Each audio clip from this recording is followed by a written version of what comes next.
Então, boa noite para vocês. Como vão? Tudo certo nessa semana? Espero que sim. Pessoal, a gente vai hoje continuar nosso estudo. Hoje eu peço toda a atenção de vocês. A gente até então vinha discutindo, a gente veio discutindo aplicabilidade de direitos fundamentais, teorias de direitos fundamentais, né? A gente conseguiu entender o conceito de direitos e garantias fundamentais. Como eu disse para vocês, agora vai ser o momento que a gente vai entrar na discussão do artigo 5º dos direitos fundamentais em si. Como a gente tem 70 e tantos incisos no artigo 5º da Constituição, né, o artigo mais complexo, mais denso e central da Constituição brasileira, obviamente a gente não vai ver um por um, não há necessidade disso também. Então, didaticamente, como eu vim separando essas estruturas? Eu separei por blocos, né, de direito. Então, a gente vai conhecer as temáticas envolvendo os direitos fundamentais e, a partir dessas didáticas, a gente pode começar a nos familiarizar com os incisos, né? Os incisos são predisposições, né, predicados específicos. O que nos interessa é o que está sendo garantido por esses incisos do artigo 5º. Então, vocês já podem ir acompanhando pelos artigos da Constituição Brasileira, só que eu vou fazer uma referência a vários incisos e artigos diversos da Constituição durante essa nossa discussão. Hoje, a gente vai começar, né, com um detalhe interessante. Como a gente já discutiu aqui em outros momentos, vocês já entenderam que a estrutura de direito, a gente deve fazer a leitura do direito não a partir do fenômeno, não a partir da realidade real, mas a partir da sua estrutura pura, da sua estrutura isolada, do dever ser puro, né? E a gente já discutiu aqui que em direito, em constitucionalidade, a liberdade sim é um direito mais fundamental, é a fundamentalização de todos os direitos. Então, vem aquela pergunta: o que é mais protegido no direito, a vida ou a liberdade? Certamente a liberdade. Mas, bem, por que não a vida? Que a vida é o sistema de existência dos sujeitos. Pois é, mas é o sistema de existência dos sujeitos no fenômeno, no plano real, na existência, né? Se a gente for pensar em termos existencialistas, de fato, a vida é o sistema central do direito, da vida, né, da existência em si.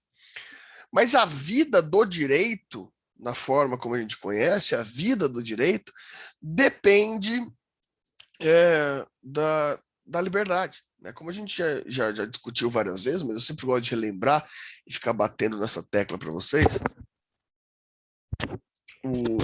a liberdade é a vida do direito, porque o direito moderno, o direito da democracia parlamentar liberal, né, esse direito específico, é um direito contratual, né? Ou seja, a gente dá a forma contrato a autonomia da vontade como o sistema principal, né? O contrato, por excelência, ele é uma dinâmica de autonomia de vontade, de liberdades, né? Você faz o contrato porque você quer.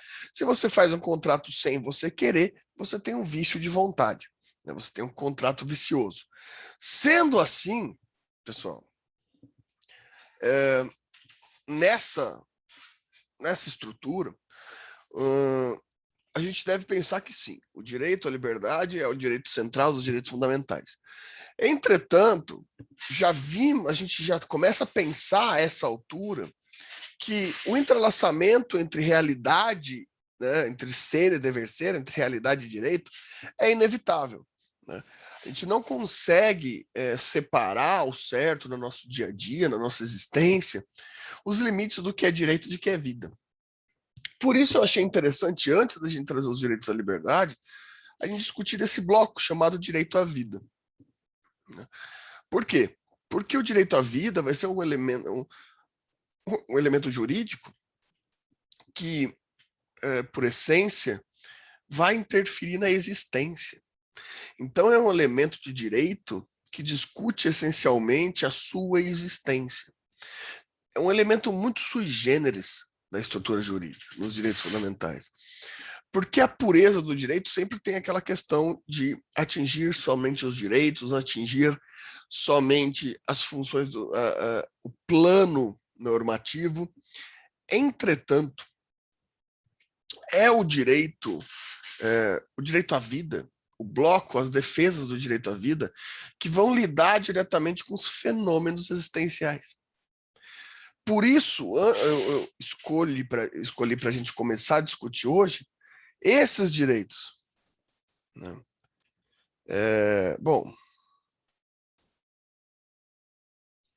Bem, cadê aqui? Não estou conseguindo compartilhar a tela com vocês. Aqui, apresentação de slides.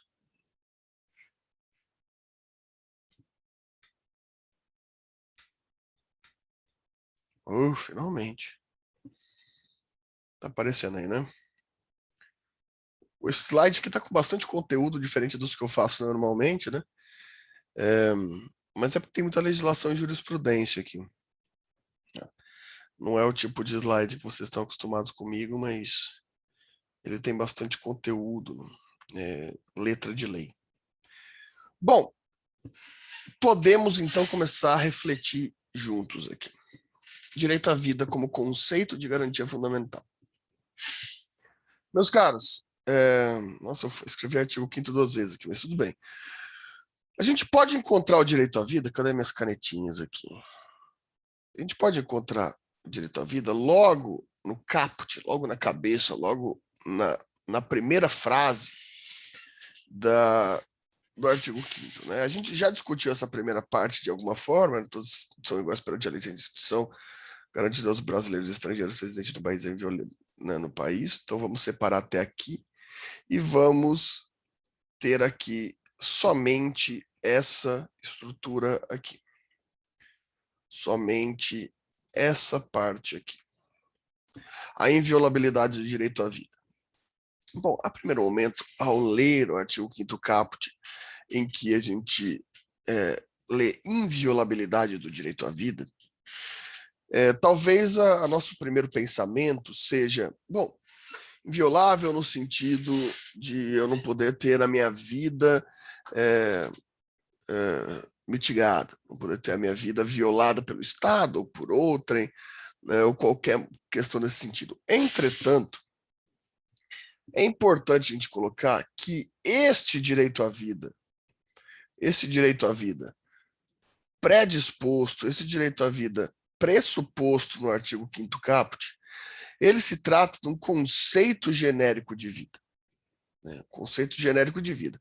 E quando eu digo conceito genérico de vida, eu estou dizendo de vida como direito universal. Meus caros, lembram do direito universal? Se vocês não se lembram, vamos revitalizar. A ideia de direito universal vem da teoria pura do direito de Hans Kelsen, emprestada a partir das relações de Immanuel Kant, um filósofo chamado Immanuel Kant, sobre as disposições racionais. Né? Basicamente, o Kant vai dizer para a gente fazer essa referência do que o Kelsen está querendo dizer aqui, o seguinte: bom, isso daqui é um objeto em si, isso daqui é um objeto por si mesmo, e eu, na minha racionalidade, identifico esse objeto como uma caneta, né? Como uma caneta. Eu identifico esse objeto chamando de caneta. Não significa que esse objeto é uma caneta. O que o Kant quer dizer com isso? Ele quer dizer que, independe de eu chamar esse objeto de caneta ou não, esse objeto vai continuar sendo uma caneta. Ótimo. Só que, para eu transformar essa caneta num objeto específico, racional, eu vou começar a dar características para ela. Uma caneta prateada, de tinta azul, né, de tamanho tal, de tantos centímetros, etc. Por quê? A partir do momento que eu criei esse elemento racional caneta, eu posso chamar essa caneta, eu posso identificar qualquer um desses objetos aqui como caneta. Se torna um gênero universal. Principalmente porque quando eu não tenho nenhuma caneta no meu poder, no meu contato, na minha disposição física, né, que eu não posso tocar em nenhuma caneta, eu posso identificar por meio dessa palavra, né, desse sentido atribuído, caneta, eu consigo identificar na minha racionalidade esse objeto. Eu consigo identificar. Eu não preciso ter contato com nenhum desses objetos aqui, que todos são canetas. mas eles são gêneros universais atribuídos a um conteúdo específico. Quando o Kelsen empresta isso para o direito, a ideia é basicamente a mesma. É a gente atribuir numa legislação um conceito genérico universal que possa atribuir qualquer fato real que venha a existir. Então, quando eu falo homicídio, por exemplo, crime de homicídio, eu não estou tratando um homicídio específico, mas qualquer conteúdo fenomenológico, qualquer conteúdo de vida, qualquer conteúdo causal que expresse, que possa se enquadrar nesse conteúdo universal chamado homicídio. Ele não diz respeito a nada especificamente. Ele diz respeito a qualquer coisa que se enquadre naquele elemento normativo.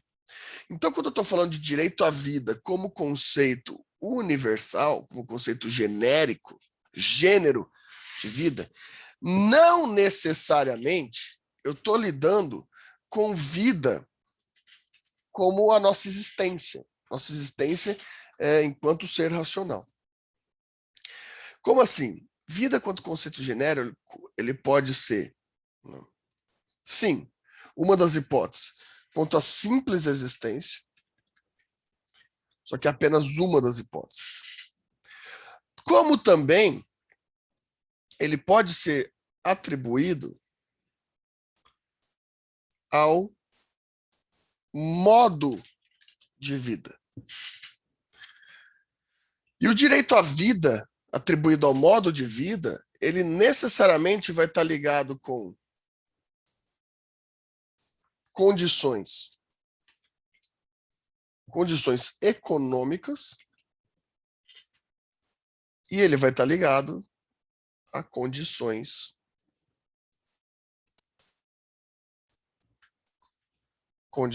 de dignidade de vida. Meus caros, quando a gente fala em direito à vida, a gente não está falando apenas de você estar vivo. A gente está dizendo também sobre elementos a quais você pode manter a sua vida.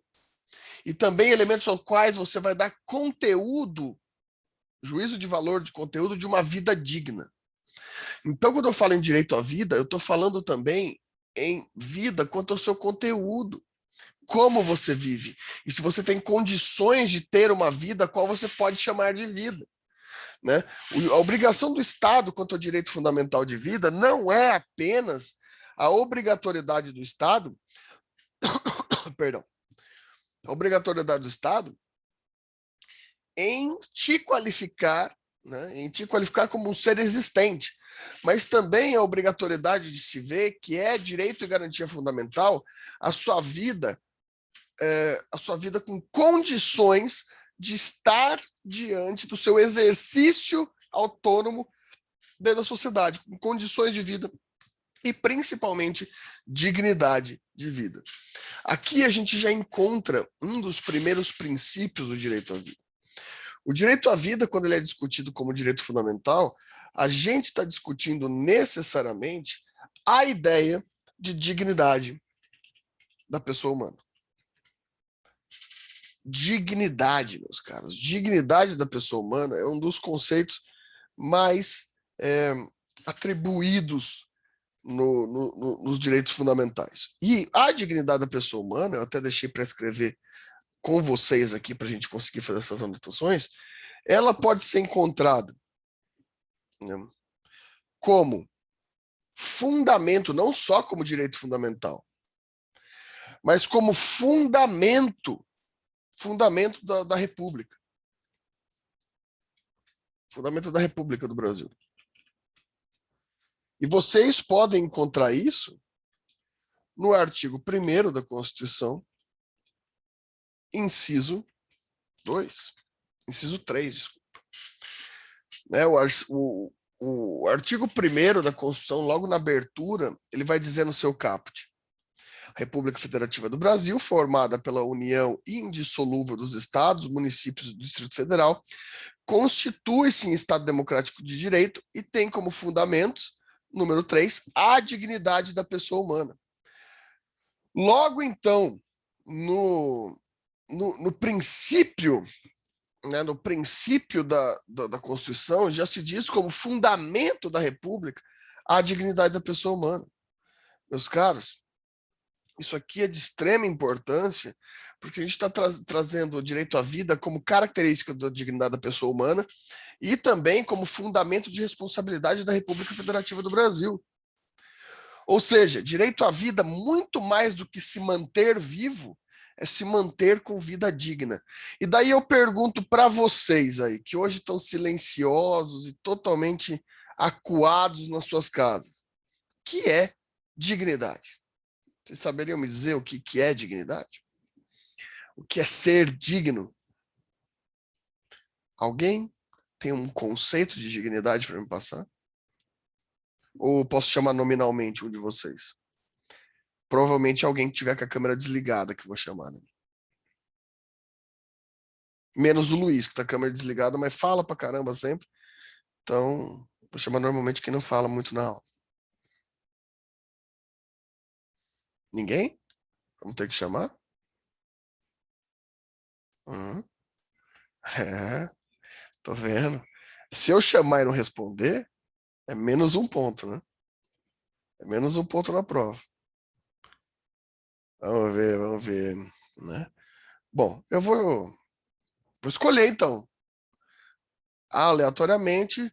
Por que a Ana Paula não me responde? O que você entende, Ana Paula, por dignidade? Quero ouvir você. Quero ouvir o que você entende por dignidade.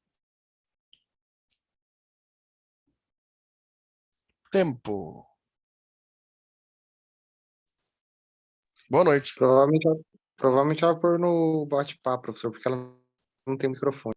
Ana Paula não tem microfone. Então escreve tranquilamente, Ana Paula, que eu vou passando aqui. No meu aqui aparece o microfoninho dela. Então tô vendo por aqui. Então eu peço pro Matheus. Matheus me dá um conceito aí de dignidade.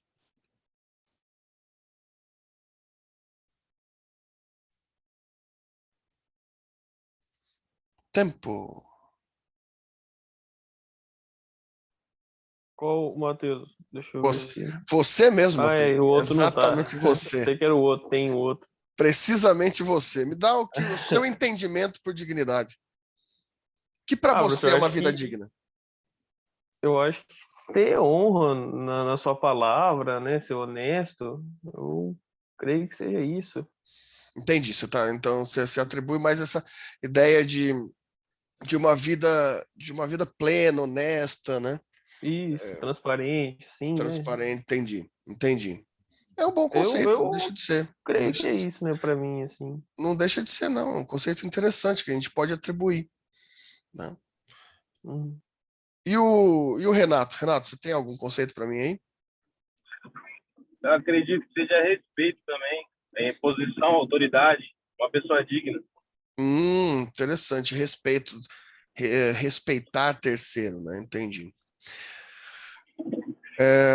Meus caros, se a gente for pegar filosoficamente, mais uma vez o Kant vai nos dar um conceito bem simples sobre dignidade, sobre o que é dignidade humana.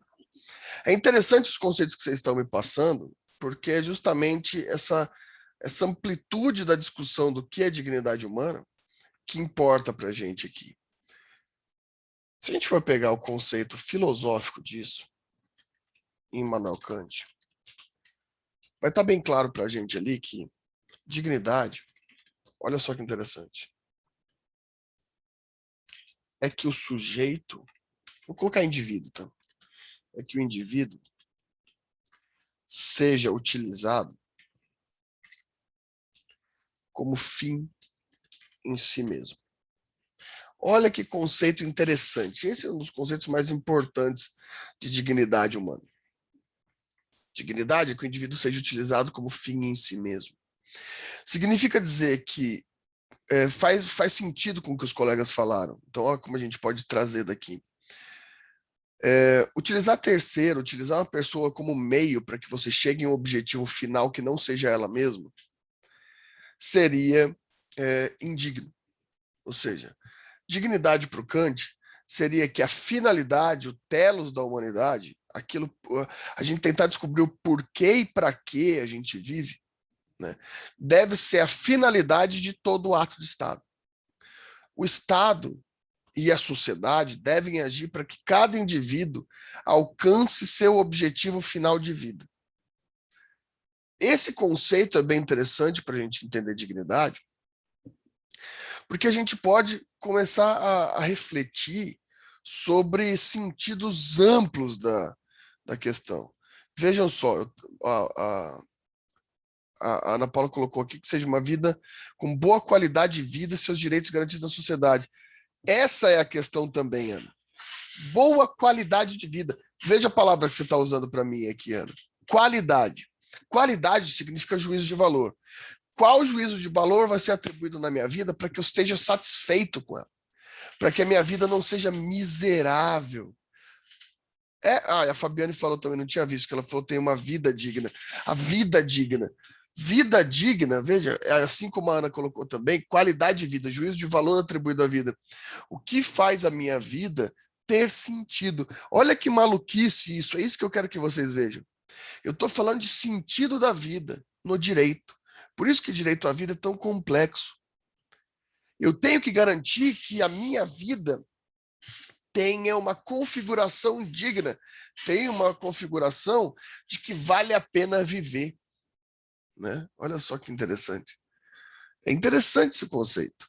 É grave, é difícil. Como que o Estado vai lidar com isso? Né? Então, a gente já vai discutir um pouco mais disso, mas nesse primeiro momento, a gente pode entender que vida em direito significa existir, tanto existir, como existir dignamente. Como existir, como ter significado enquanto pessoa. É isso que quer dizer o direito à vida. Né? Algum comentário, alguma dúvida até aqui? Fique à vontade.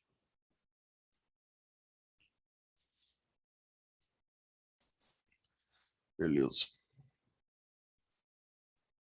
E você, Luiz Biliato, não vai dar seu pitaco sobre direito à vida, não? Você é todo polêmico aí da sala, hoje não vai querer arrumar nenhuma confusão? Não, professor, hoje eu estou muito paz e amor. Saí de uma reunião pesada agora há pouco na Câmara dos Vereadores. Inclusive, domingo, carreato saindo do Willie Davis, tá? Isso é vida digna, Luiz? Isso é dar dignidade para os outros, professor. Lutar por quem tem Olha, menos olha lá, ó. condições. Olha que resposta absolutamente interessante, né? Interessantíssimo. Gostei. É lutar pela... Bom, vamos começar rapidamente falando de direito à vida. Obviamente, se eu falo em direito à vida como existência, é óbvio que a gente tem que preservar a nossa existência pura e simples. O Estado deve preservar a nossa existência pura e simples.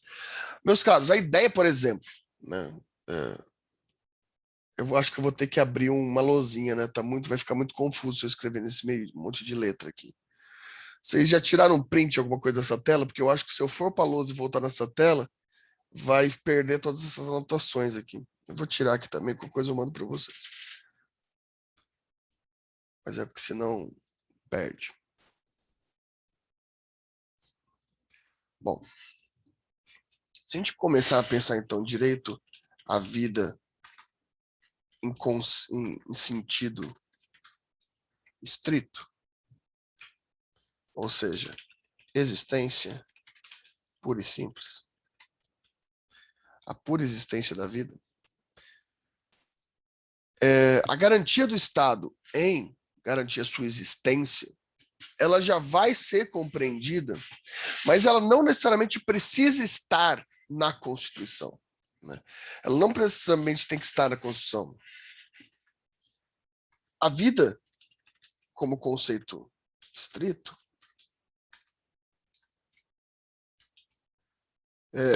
vai derivar de compromissos estatais básicos que vocês vão identificar. Por exemplo,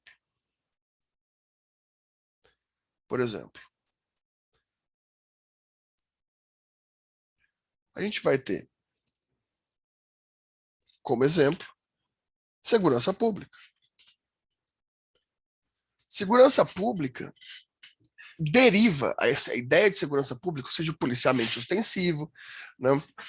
Porque eu acho, vamos fazer um parênteses aqui, vocês sabem, eu imagino que muitos de vocês saibam, mas se não souber também, não tem problema, é normal, né? Alguém não sabe a diferença entre polícia civil e polícia militar? Não. Vamos colocar essas duas frentes. Mas a Polícia Federal é uma modalidade de polícia civil, né? Então, vou colocar como gênero, polícia civil e polícia militar. Alguém não sabe a diferenciação delas duas? Eu não sei, professor. Regina, é bem simples a gente pensar. Veja só. A polícia civil, que é aquele pessoal que não está fardado, normalmente, que usa uniforme, às vezes até roupas normais, são uma estrutura do Estado que, vamos dizer assim, a Polícia Civil cuida do fato que já aconteceu. Então, se aconteceu, a Polícia Civil vai lá e investiga. A Polícia Civil produz inquérito que vira processo. Então, quando a gente fala em Polícia Civil, a gente está falando em polícia de investigação. Para a gente falar de polícia de investigação, é aquela polícia que, depois do fato acontecer, essa polícia que ela vai agir. Só que a Polícia Civil não garante segurança pública, não está ligada a direito à vida, né? Porque a coisa já aconteceu, o crime já foi feito. Essa função é a função da Polícia Militar. A Polícia Militar não é polícia de investigação. A Polícia Militar está ligada, de certa forma, ao Exército, mas é até complexo isso, está ligada mais à Secretaria de Segurança Pública, né? Mas faz parte, é uma linha militar no Brasil. Ela não tem função de investigação. A Polícia Militar tem função ostensiva. A Polícia Militar ela serve para tentar evitar com que o crime aconteça, né? Por isso que a Polícia Militar faz patrulhamento, por exemplo. A Polícia Civil não faz patrulhamento. A Polícia Militar faz patrulhamento justamente para a segurança pública. A Polícia Militar, então, ela tem esse condão de manter de manter a vigilância de uma ordem estatal, para evitar com que aconteçam os crimes. Então, por segurança pública, a Polícia Militar é um dos exemplos mais interessantes aqui. A existência da polícia, do nosso sistema de polícia militar. Mas eu ouvi falar que na Inglaterra não tem polícia militar, então lá não tem isso? Tem.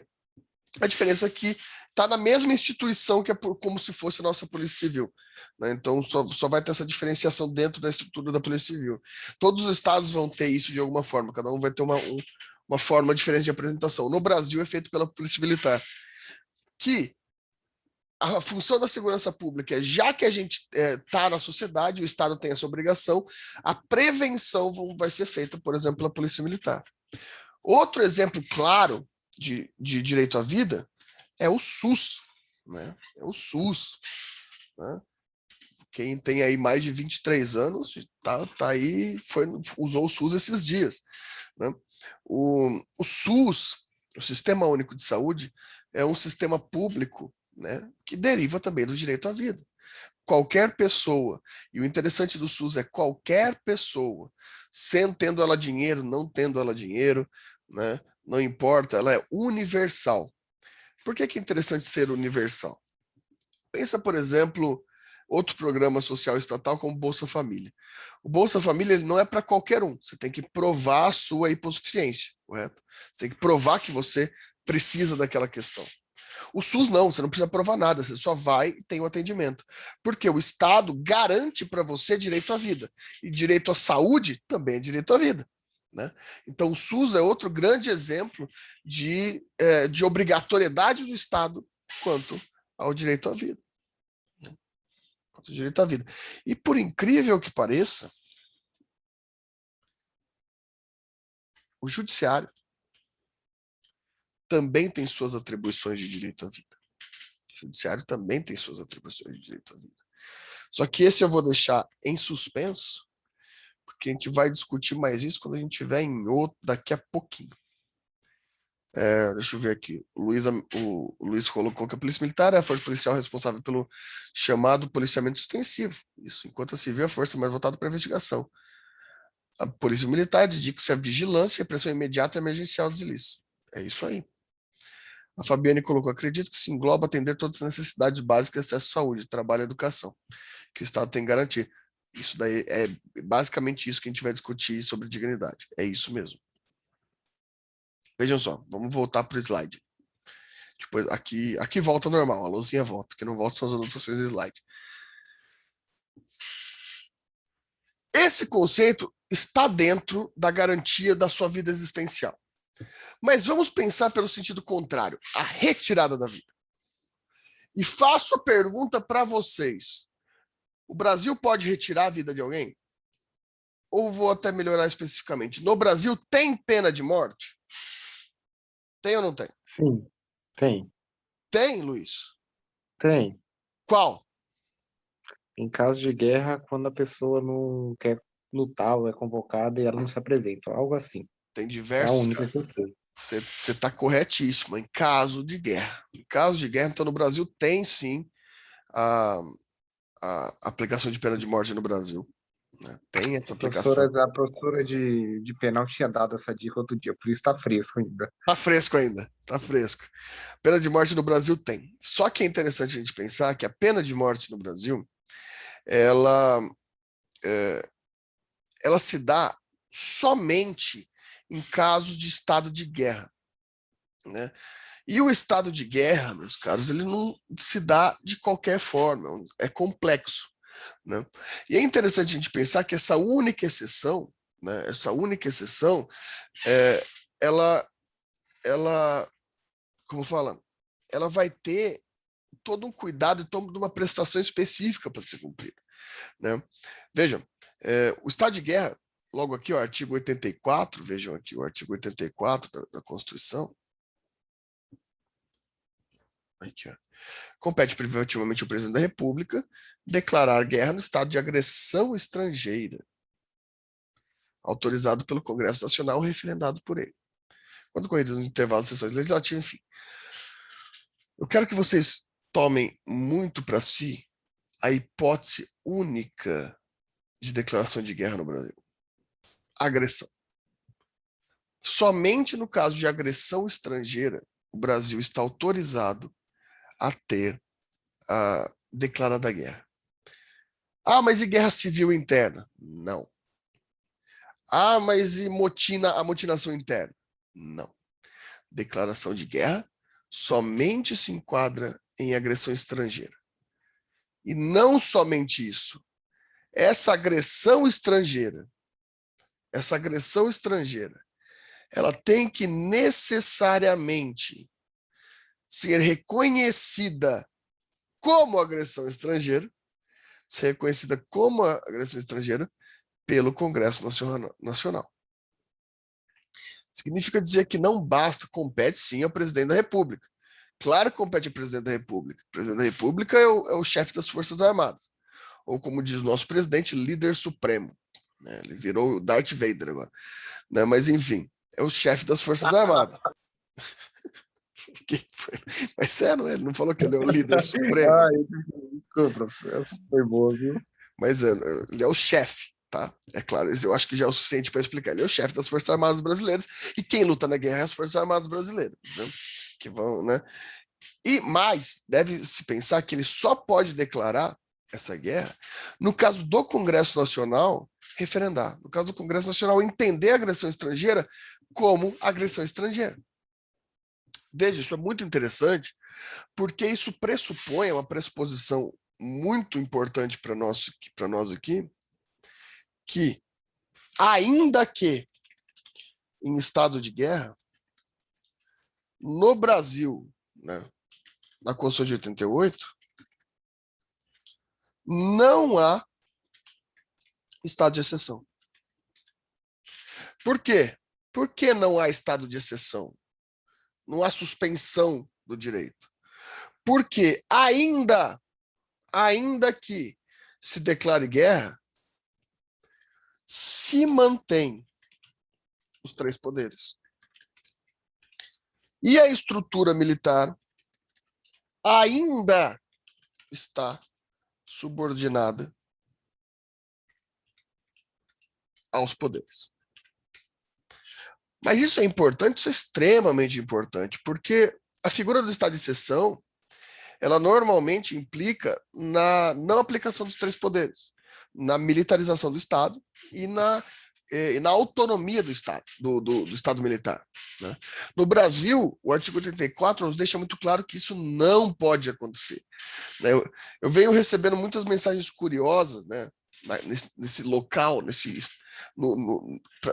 segundo a Constituição não tem estado de exceção, mas tem um lugar no Brasil que tem, que chama WhatsApp, né? WhatsApp falando que vai ser implementado o Supremo Tribunal Militar no dia 7 de setembro, que o Brasil vai declarar guerra a ele mesmo. Não dá, tá? Só dá se tiver golpe, só dá se tiver, né, se cair a Constituição, daí a gente não tem Constituição mais. Mas do modelo legalista, porque o interessante é que essas mensagens que eu venho recebendo falam que para seguir a Constituição, né, então isso me deixa muito curioso, né, que vai ser criado esse tribunal militar que estará acima do Supremo Tribunal Federal. Não, porque o Estado militar, a estrutura militar brasileira, mesmo em estado de guerra e sob chefia da Presidência da República, do Executivo Federal, ainda assim está subordinado ao Judiciário Legislativo, ainda que em direito de guerra. Se o Judiciário manda o habeas corpus, tem que cumprir. Ou seja, isso não tem estado de exceção no Brasil, na Constituição de 88. Mas existe pena de morte. Existe pena de morte, sim. Não é só nesse caso específico, tá, Luiz? Que você falou aí no caso de deserção, né? Que é o caso de deserção que você me deu exemplo aí. Existem uma sequência de casos, né, que implicam, durante o estado de guerra, a pena de morte. Né, que implicam a pena de morte. Inclusive, e isso vai estar presente, se vocês quiserem estudar isso um dia, não está no quadro do curso, né? Basicamente nenhum curso tem essa matéria específica, mas isso acaba sendo mais interesse de vocês, para vocês estudarem o Código Militar, né? O Código Penal Militar. Mas eu não quero ser militar. Não tem problema. Por exemplo, eu já trabalhei com o Código Penal Militar quando advoguei administrativamente, né, como advogado de procedimento disciplinar de funcionário público. Já trabalhei com a Polícia Militar, por exemplo, em atos disciplinares. Para isso, você tem que conhecer o Código Militar. Né? Então, não é só para ser militar que serve o estudo do Código Militar, do Código Penal Militar. E no Código Penal Militar tem a seção de guerra. E na seção de guerra está prevista a pena de morte, né? Que tem uma polêmica muito interessante ali, meus caros. Porque o Código Penal Militar, ele é do período da ditadura militar, né? Ele é de 63, foi fundado em 60, desculpa, ele é de 65, um ano depois da aplicação do golpe. Ou seja, não é da nossa Constituição atual. E ele deixa em aberto a aplicação da pena se vai ser somente a militares. Existe uma interpretação que, por exemplo, amotinados ou revoltosos podem sofrer se atacarem o exército brasileiro, podem sofrer pena de morte. Mas isso entra em contradição com uma questão muito importante, que é o Tratado de Genebra. Conhecem o Tratado de Genebra? O Tratado de Genebra é um tratado internacional sobre direito de guerra. Tratado Internacional sobre Direito de Guerra. Lá no Tratado de Genebra se dispõe, por exemplo, a proibição de aplicação de pena de morte a civil, somente a militar. Né? Então, tecnicamente, a gente tem essa abertura no Código Penal Militar, mas nunca pode ser utilizada, a menos que a gente vire, né, o novo Afeganistão, né, mas que não respeita tratados internacionais, mas em tese tem, mas não usa, porque é tacitamente inconstitucional por conta do Tratado de Genebra. Né? Então, tecnicamente, sim, essa pena só seria aplicada a militares. Como curiosidade, Luiz Américo Biliato, eu te coloco, a gente tem não sei se você já ouviu falar que a estrutura militar brasileira é conhecida como uma estrutura militar positivista. Vocês já ouviram falar disso? Positivismo, assim como Kelsen, né? Ou seja, é uma estrutura militar legalista, é a tradição da estrutura militar brasileira. Né? A estrutura militar brasileira sempre tem uma estrutura hierárquica com os outros poderes muito bem colocada. Inclusive, no período militar, né, se tinha legislações específicas, não se fazia por exceção, se fazia pela lei. Né? Essas questões, claro. A gente sabe que tem o DOPS, etc., coisas específicas.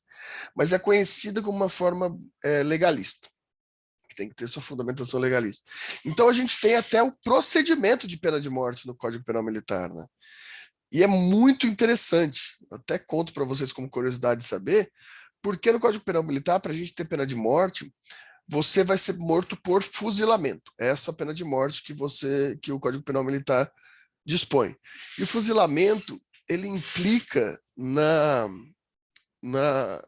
tentativa de causar uma certa morte digna. É verdade, está como fundamento. Então você tem três oficiais que vão aplicar a pena de morte. 2 oficiais, nem os oficiais e nem o sentenciado vai saber.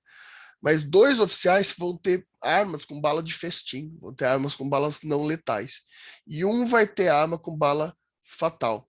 Essas armas vão ser embaralhadas, vão ser distribuídas para os 3 e os 3 atirarão ao mesmo tempo. Então a gente não saberá da arma de quem saiu, nenhum dos 3 saberá qual que é o responsável por isso, e também aquele que recebeu não saberá também, e morreu também. Mas é interessante, né? É interessante A Oi? atual situação do nosso armamento do Exército, a chance de sair vivo é grande também, né?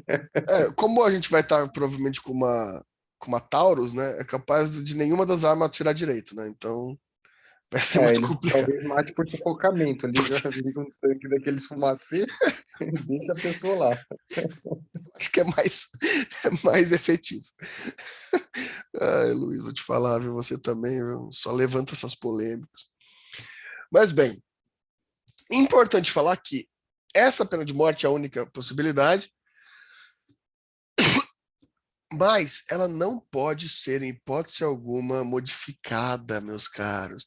Vocês se lembram, nas últimas 4 eleições, se vocês forem se lembrar, a gente sempre tem um candidato a deputado federal, por exemplo, falando: eu vou implementar a pena de morte no Brasil.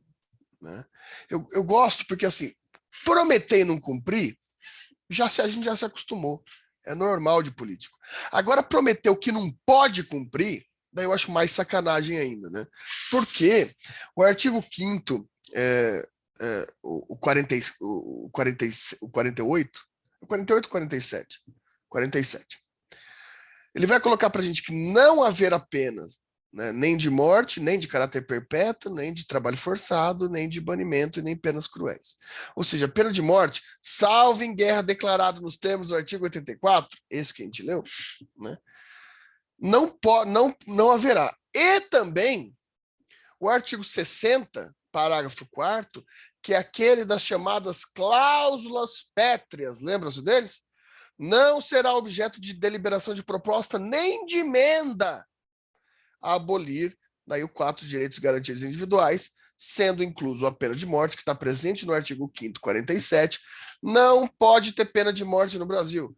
Não pode ter pena perpétua no Brasil. Não pode ter trabalho forçado no Brasil. Isso tudo aqui vocês já ouviram político prometendo, hein? Trabalho forçado, pena perpétua, banimento, extradição, né? E pena de morte. Isso daqui é cláusula pétrea, não será modificada em nenhuma situação. Isso é lei, não é opinião. Sempre bom deixar claro. Né? Isso é Constituição, não é opinião. E aí, dúvidas até aqui?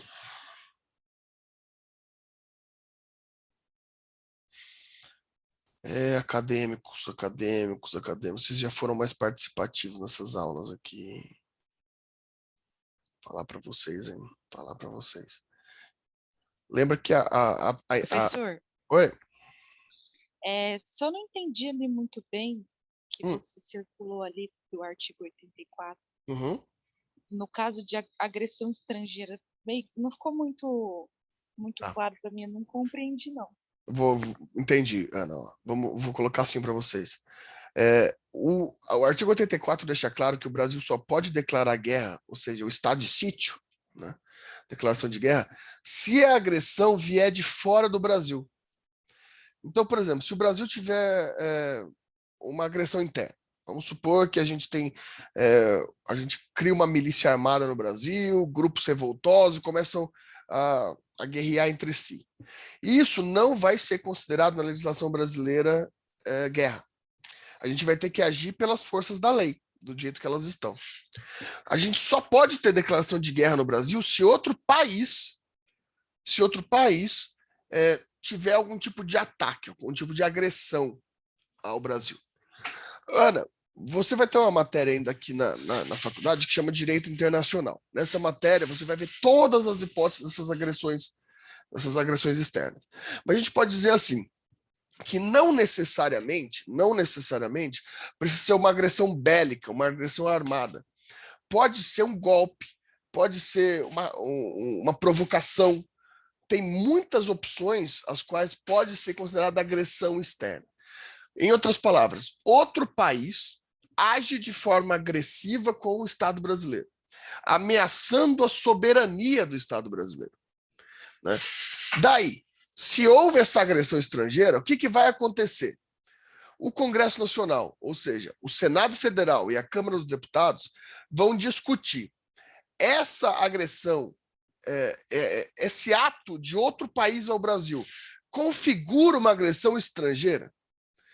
Se o Congresso Nacional entender que sim, o Congresso Nacional vai avisar o presidente da República. Daí o presidente da República vai decidir: vou declarar guerra ou não ao Estado internacional, né? Então a França jogou uma bomba numa base militar brasileira, uma base naval. Daí o Congresso Nacional discute e entende que sim, isso é agressão. É agressão contra a soberania nacional. Atingiu um comboio armado militar brasileiro, da Marinha. Daí o Congresso Nacional falou: isso é agressão, presidente da República, isso é agressão. Daí o presidente da República vai falar: é agressão, mas eu vou fazer um pacto internacional, que eu vou fazer uma conversa por meio diplomático. Então não vai ter guerra. Outra hipótese: jogou uma bomba no Brasil. O Congresso Nacional fala assim: isso não considera agressão. Não considera agressão, considera que foi treinamento. O presidente da República fala: eu quero declarar guerra. O Congresso Nacional fala: não achamos agressão. Ele não pode declarar. Terceira hipótese: jogou a bomba. O Congresso Nacional decide: é agressão. E o presidente fala: é agressão e eu quero declarar guerra. Daí a gente entra nessa hipótese. Deu para entender, Ana? Deu sim, bem fácil. Atacou, declarou guerra, se pegar é fuzilamento. Exatamente. Bem objetivamente. Exatamente. Ô, professor, é só a agressão. A gente não pode iniciar essa agressão, né? Assim, não quero que o Brasil vire a nova Venezuela, então eu vou acabar com a Venezuela. Não posso, não Não pode pode, também. O não Congresso pode. não tem esse poder, né? Em tese, Luiz, depois do Tratado de Genebra, nenhum país pode. Então, geralmente, quando tem uma agressão, já vem com descumprimento internacional, né? Em tese, desde o Tratado de Genebra, nenhum país pode agredir o outro.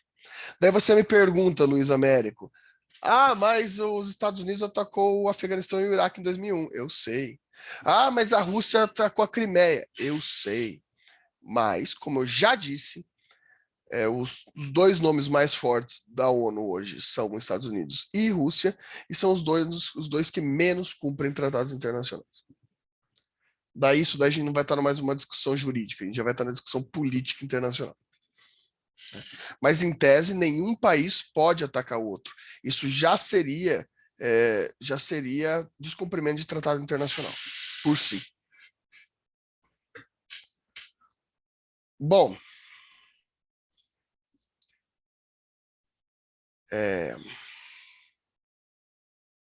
vamos falar em outra existência de o Estado retirar a vida. Eutanásia. Sabe o que é eutanásia? Eutanásia é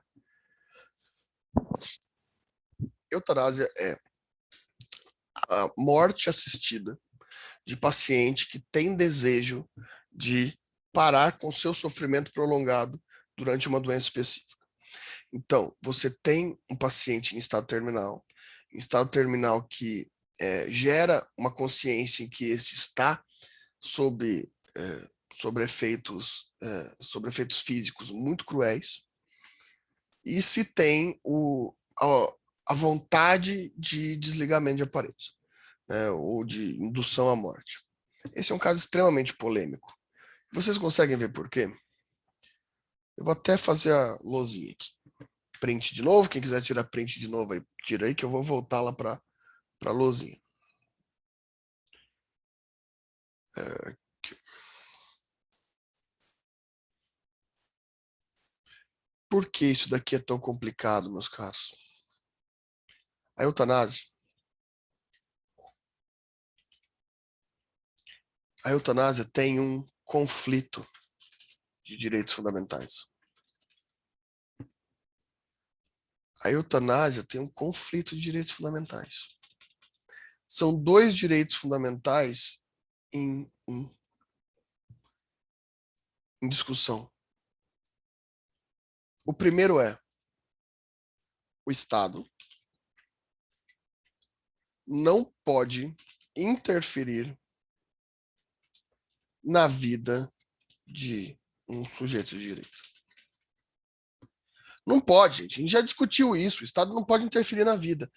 Se o Estado autoriza a eutanásia, beleza, é o médico que vai fazer a eutanásia. Mas o que o Estado está fazendo? Ele está desobrigando o médico de sua responsabilidade criminal e autorizando a morte. Então é o Estado que está autorizando a morte. Isso é gravíssimo. Isso é um problema jurídico extremamente sério. É o Estado autorizando a morte. O outro é o quê? A dignidade da pessoa humana. Imagina.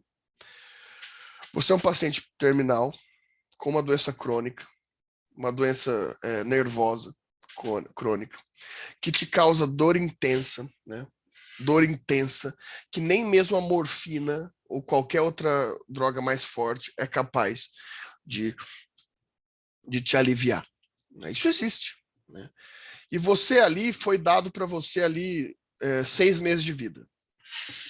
Significa que os seus próximos 6 meses serão sobre dor intensa e sobre falta total de paz, tranquilidade. Você não vai ter mais vida. Você vai viver sobre o aspecto da dor.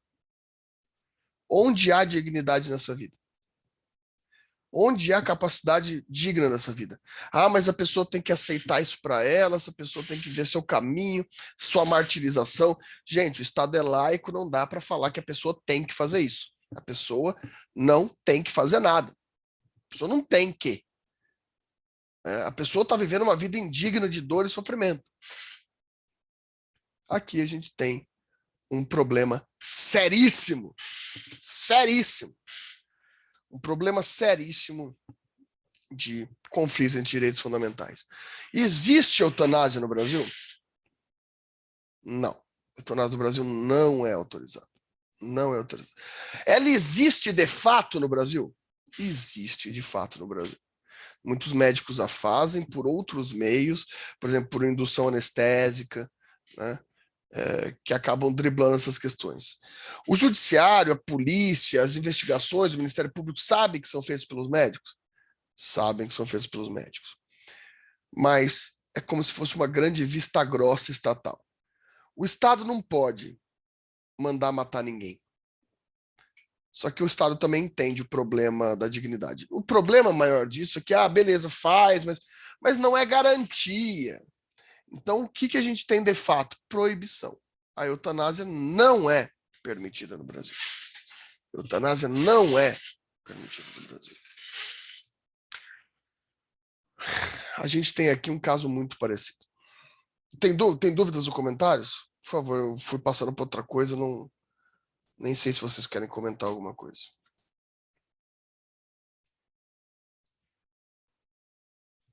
Arrumando aqui a estética da minha lousa enquanto vocês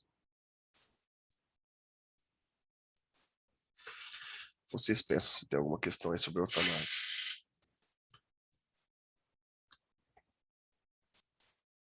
Bom, então tá. A gente entra num terreno muito árido agora. Aborto. Só que sobre aborto, a gente não tem só uma questão. A gente tem várias questões. Várias. A primeira, ela tem uma relação indireta com o aborto, tá? E essa já foi decidida para o Brasil. Pesquisa com células células-tronco embrionárias.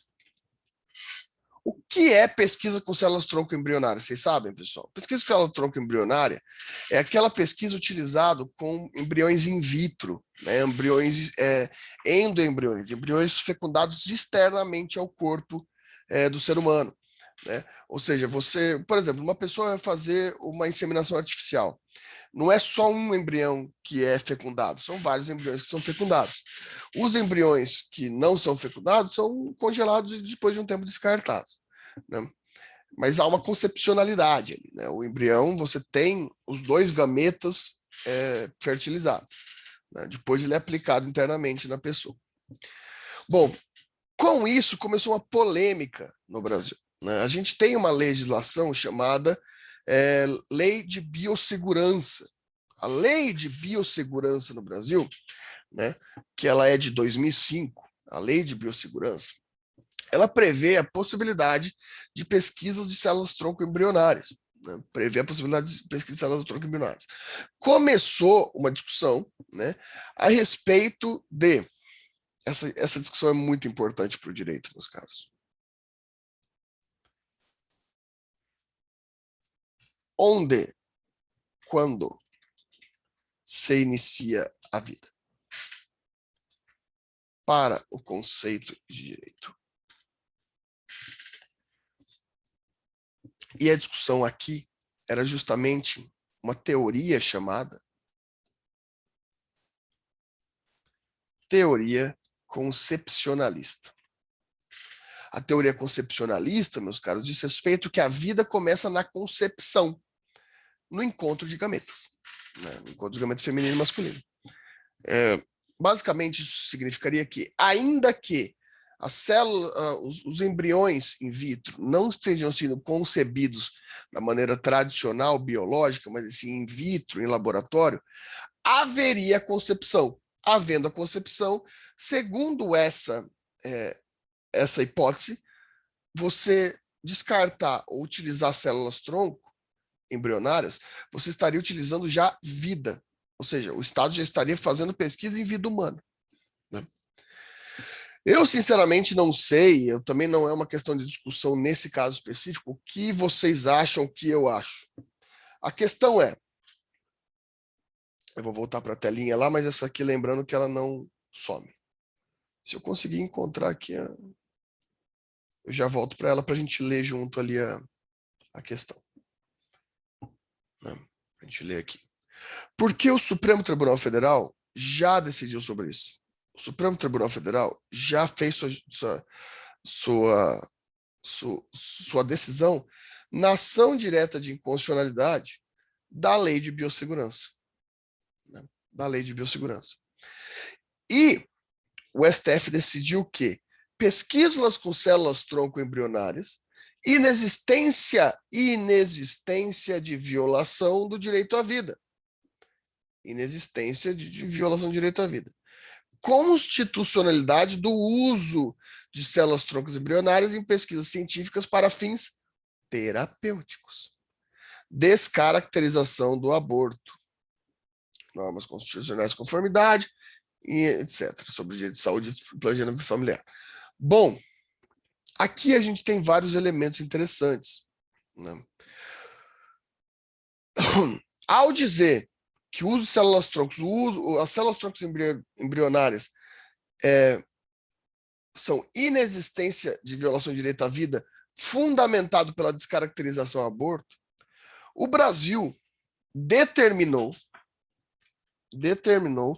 por interpretação conforme a Constituição realizada pelo Tribunal Constitucional Brasileiro, ou seja, o STF, né?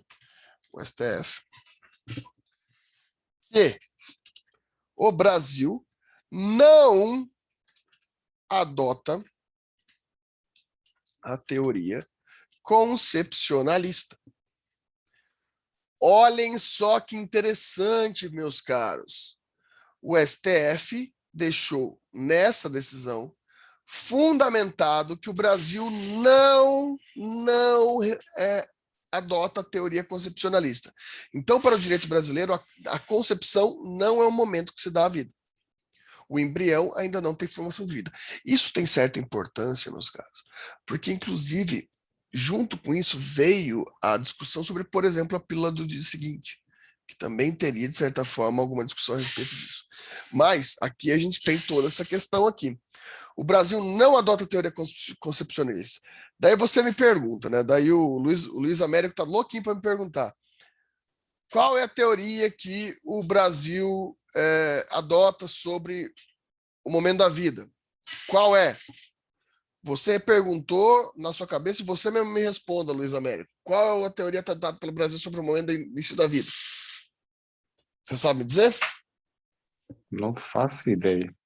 Nem eu, porque não tem. O Brasil não adota nenhuma. O que o Brasil fez foi não adotar a concepcionalista por decisão judicial.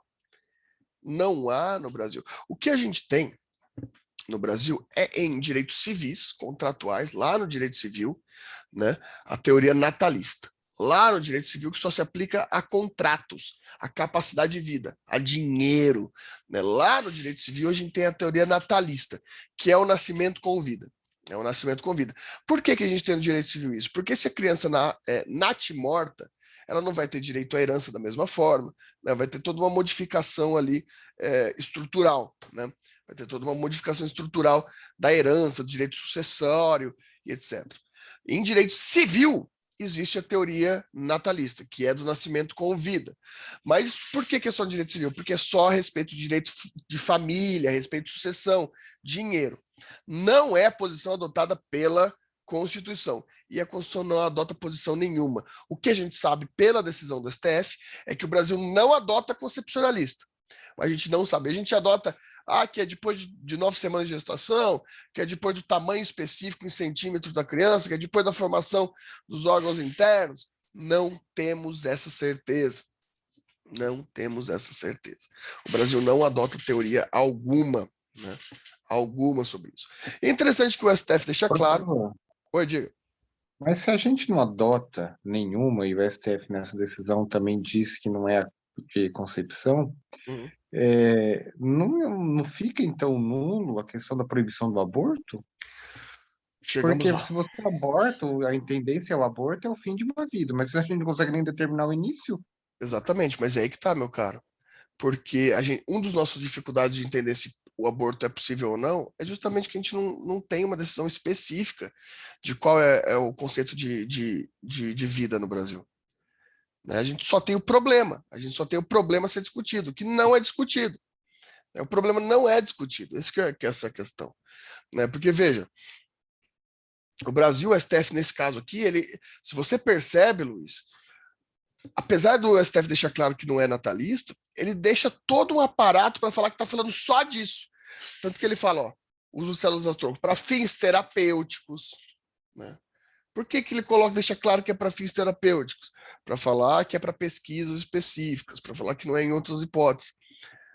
Há todo um problema, pessoal. Há todo um problema nisso aqui. Há um problema porque ninguém quer mexer nisso daqui, tá? É difícil, isso daqui obviamente que é polêmico. Vocês aí devem ter posições muito diferentes sobre isso. Mas a gente vai chegar no aborto em si e a gente vai ver o problema jurídico disso. Mas antes do aborto puro e simples, antes do aborto, né, o aborto por vontade, a gente vai ter outro problema que também já foi resolvido. Então vamos primeiro para os problemas resolvidos, né, que a gente tem problemas demais a não resolver. Esse aqui é uma questão importante, Luiz Américo. O aborto, né? O aborto primeiro, por violência sexual. Deixa eu colocar aí embaixo. O aborto por violência sexual. O aborto por risco à vida da genitora. E o aborto por interrupção da gestação, da gravidez da mulher, por feto anencefalo. Essas 3 questões já estão definidas. As três questões são possíveis no Brasil. essas três questões são legais no Brasil. E as três se fundamentam no direito à vida quanto à dignidade da mãe, da mulher. A dignidade da mulher grávida. As três autorizações dizem respeito à dignidade da mulher. Bom, a violência sexual e o feto anencefalo são muito parecidos, porque a ideia de dignidade quanto à gestação, né? A mulher carregar fruto de um estupro ou carregar por 9 meses uma criança que ela sabe que vai nascer sem vida, né? Que está carregando em tese um cadáver, ainda que esteja vivo durante a gestação, logo depois da gestação acaba morrendo, é psicologicamente, psiquiatricamente indigno, né? Quem mais lutou por essas imputações é justamente as classes da psicologia e psiquiatria, por conta das graves consequências psicológicas e psiquiátricas que podem gerar essa pessoa, né?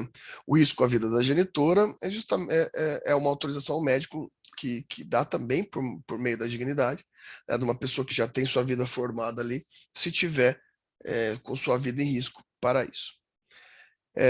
A questão do feto anencefalo não está na legislação. Ela foi decidida por uma arguição de descumprimento de preceito fundamental 54, né, que eu até coloquei aqui para vocês na outra tela. Está até aqui para vocês. Ó. Eu citei aqui para vocês a arguição de descumprimento fundamental, que também é julgada pelo STF. Perdão. Também julgada pelo STF, que fala sobre a interrupção da gravidez, né? O fundamento é saúde e dignidade, interrupção da gravidez sobre o feto anencefalo, né? Sobre a autodeterminação. O que significa isso? O direito da mulher escolher se ela quer ou não quer levar adiante a gravidez sobre o feto anencefalo. Por meio da saúde e da dignidade, o STF entendeu que a mulher pode escolher a autodeterminação. A escolha, com acompanhamento psicológico, né? A escolha, claro que não é uma escolha, só vai lá e escolhe, é difícil, tem que ter um acompanhamento psicológico estatal. Pode ser escolhido, então isso passa a ser direito fundamental e não é crime, inexistência de crime, né? Então eles colocam, mostra inconstitucional a interpretação que a interrupção da gravidez e feto anencefalo ser conduta tipificada no artigo do Código Penal que diz nos artigos de respeito ao aborto. Então o STF já decidiu que, por conta da dignidade, se aplica a autodeterminação, a escolha da mulher para a interrupção da gravidez com fetos anencéfalos. Bom, daí, meus caros, isso fica em aberto agora. Porque o aborto, por autodeterminação de um caso simples, de um caso só por aborto, ele também leva à mesma polêmica, né? Presente ali na eutanásia, né? Você tem, de um lado, autodeterminação, né, que é liberdade. Você tem planejamento familiar, saúde. Você sabe quais são todas as questões que geram ao corpo da mulher, a saúde da mulher, a gestação, né? Saúde e, principalmente, dignidade física e mental. De outro lado, você tem justamente a incapacidade estatal de determinar o início. Opa! Caramba, parou aqui. De determinar o início da vida em direito. E, por não haver consenso, por não haver fundamento do início da vida, é vida. Porque é silencioso. Aí te respondi, Luiz. Já que a gente não pode determinar, se considera vida, né? Se considera vida. E o Estado não pode interferir sobre a vida. O que eu quero dizer com isso, meu caro Luiz Américo, sobre o que você falou, que é justamente aqui que mora o problema. É aqui que mora o problema. Ninguém quer mexer nisso, ninguém quer discutir quando começa a vida, porque a gente vai ter posições científicas diversas, religiosas diversas, éticas diversas. Todas essas posições vão trazer um problema muito sério, né, no debate, e nenhum político quer assumir essa treta, e o judiciário também não. Né? Então, o problema aqui é isso. Esse é o problema da discussão do aborto. Sim, o problema maior da discussão do aborto sempre vai ser um problema sociológico. Né? A discussão do aborto, a discussão do aborto é um problema ético e social, né? É um problema ético, social e plurissentimental. Socialmente já tem esse problema. Mas, mais do que o problema social, é a reflexão do problema político-jurídico do aborto. Aqui que mora o grande problema. Porque enquanto a gente não definir isso, a posição é simples. A gente não pode arriscar sobre o direito à vida. Só que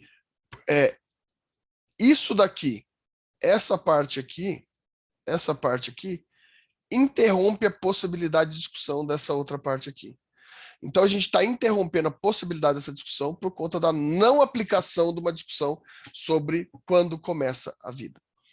Essa incapacidade jurídico-política de discutir o problema do aborto, ela está impossibilitando, eu vou até escrever aqui para vocês, a não definição constitucional do início da vida vem impossibilitando a discussão sobre autodeterminação da interrupção da gravidez. Isso significa dizer que é essa questão que está certa? Não. O que significa que a gente não consegue levantar essas hipóteses nesse debate, justamente porque a gente não tem uma estrutura estatal que nos define quando é o começo da vida. Então a gente fica empacado nessa questão aqui.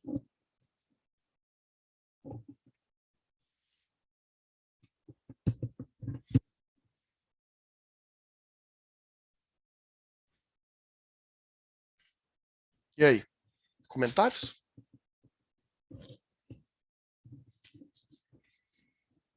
Nada? Nada de nada. Voltando à questão da eutanásia, professor. Quando existe um testamento em vida, quando a pessoa manifesta a vontade por alguma razão, se acontecer, aí acontece. Ou mesmo assim ela não se pratica? Ela não se pratica, Edmilson. Existe algumas decisões isoladas no Brasil que permitiram, por meio exatamente dessa função que da manifestação livre de vontade por testamento anterior ainda quando havia capacidade de testamentária, que houveram decisões pontuais no Brasil a respeito disso. Porém, o Superior Tribunal de Justiça, o STJ, entende que não são válidas. Entende que essas decisões não podem acontecer, que a eutanásia não é permitida no Brasil. E o STJ tem uma posição até interessante sobre isso, Edmilson. Que beleza, se o judiciário precisar definir, ele define.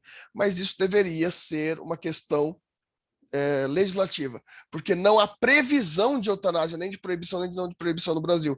É fundamentado sobre o direito à vida, né, por esse fundamento.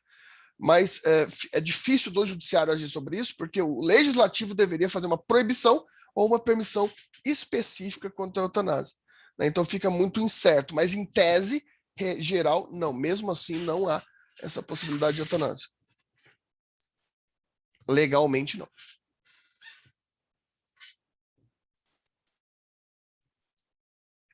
E aí, mais uma questão, pessoal? Hoje eu nem fiz intervalo, né? Mas só fui. Vocês estavam tão quietos hoje que eu só fui. Mas beleza, então. Vou encerrando por aqui, então. Espero que vocês tenham anotado tudo, tenham visto tudo. Desejo a todos vocês um bom final de semana. Estou aqui à disposição. Qualquer coisa é só me bater um WhatsApp ou um e-mail. Valeu para vocês e até breve.